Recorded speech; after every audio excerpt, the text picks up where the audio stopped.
There's a certain smell to memory. For many of us, it's the scent of a grocery store from our childhood.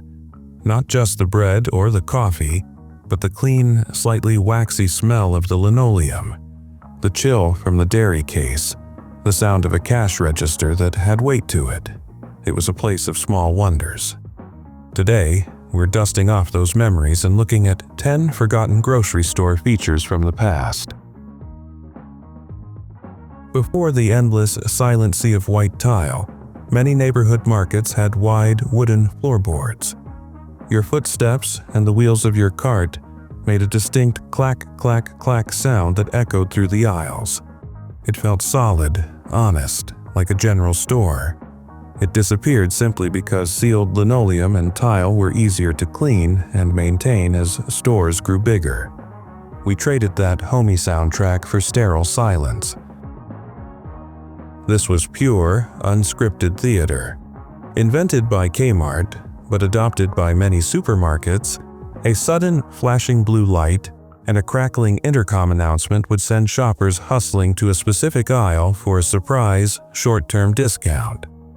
It felt like a game, a treasure hunt. It vanished because modern pricing is computerized and planned months in advance. The chaotic, fun spontaneity of it was eventually seen as, well, too chaotic. Every single item had a little price sticker, and often a clerk right in the aisle would be putting them on with a magical gadget. They'd slide the product into a holder, co-chunk down a lever to stamp the price, and place the sticker on.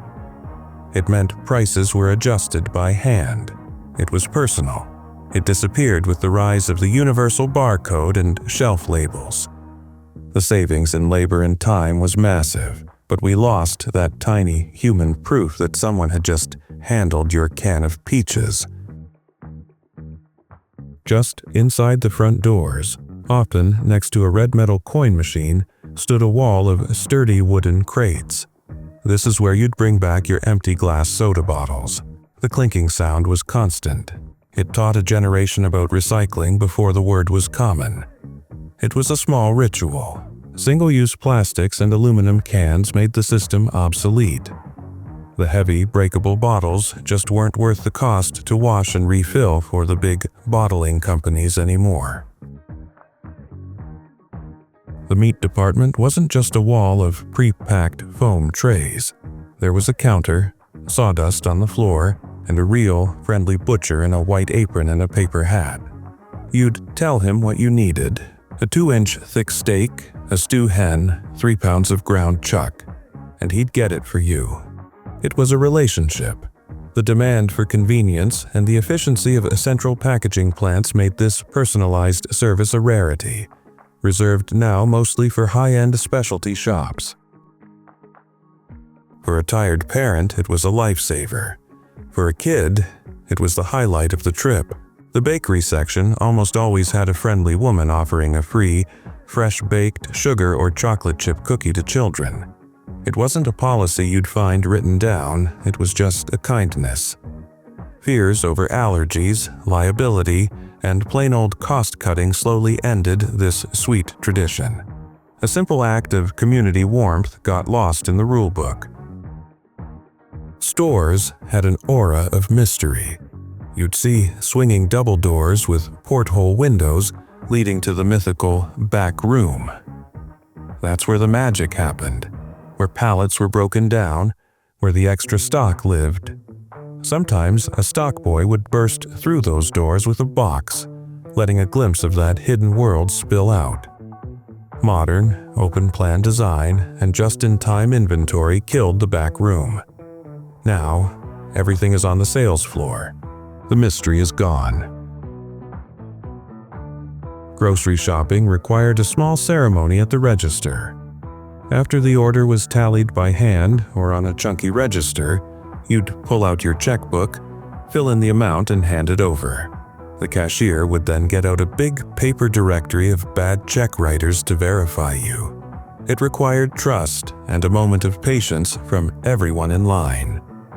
Debit cards made the process instant. We gained speed, But we also lost that small tangible act of trust between a store and its customer. Before intercoms with static so loud you couldn't understand a word, some stores had a drive-up service with a physical talking tube. You'd pull up to a post, roll down your window, and speak into a metal funnel connected to a hose that ran into the building. A clerk inside would listen at the other end and take your order. It felt clunky and wonderful, like something from a ship. It was, of course, replaced by technology that was clearer and worked in any weather, but it was a charming piece of mechanical communication. This wasn't just a store feature, it was a household ritual. With every purchase, you'd get these little stamps, S and H green stamps, gold bell stamps, to paste into booklets. Filling a booklet felt like a real achievement. You'd then take them to a dedicated redemption center to trade them for a toaster, a toy, or sheets. It was a reward for loyalty. As discount stores rose and profit margins shrank, the cost of running these elaborate programs became too much. The thrill of the chase and that tangible reward for shopping locally faded away.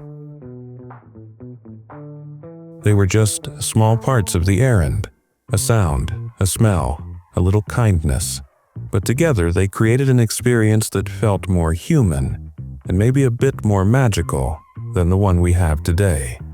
It wasn't just about getting food. It was a small trip into the heartbeat of your community.